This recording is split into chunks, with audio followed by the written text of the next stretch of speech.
عبداللہ بن مسعود رضی اللہ تعالیٰ عنہ نے جب پوچھا ایُّ الْأَعْمَالِ أَحَبُّ إِلَى اللَّهِ عَزَّ وَجَلَّ، اللہ کے ہاں کون سے اعمال زیادہ پسندیدہ ہیں، تو آپ صلی اللہ علیہ وسلم نے ارشاد فرمایا الصلاۃ علی وقتها، نماز اس کے وقت پر ادا کرنا۔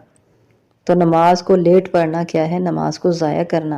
اور اس کے اپوزٹ دیکھیں تو نماز کو وقت پر پڑھنا اللہ تعالیٰ کے ہاں سب سے زیادہ پسندیدہ عمل ہے، تو کیوں نہ وہ عمل کرنا چاہیے جو اللہ کے ہاں سب سے زیادہ پسندیدہ ہے۔ اچھا، اور بڑی بات یہ ہے، ہم عورتوں کو یہ مسئلہ ہوتا ہے، گھر کے کام کاج میں مصروف ہوتی ہیں، مرد جو ہیں وہ دکانوں بازاروں میں اپنے کاموں میں مصروف ہوتے ہیں، فیکٹریوں میں، تو نماز کو لیٹ کیے جاتے ہیں پھر پڑھتے ضرور ہیں۔ اچھا، ہمارے دل کو یہ تسلی ہوتی ہے کہ ہم نے پڑھ لی ہے، لیکن کیا کیا ہم نے؟ اس کو وقت پر نہیں پڑھا، وقت کو ضائع کیا، وقت گزارتے رہے اور جب بالکل آخر وقت آ گیا تو پھر نماز کو پڑھ لیا۔ اور یہ نماز کو پڑھنا نہیں ہے، بلکہ یہ بھی نماز کے ضیاع میں ہے کہ یہ بھی نماز ہم نے ضائع کر دی، اور اس کے اپوزٹ اگر ہم نے اس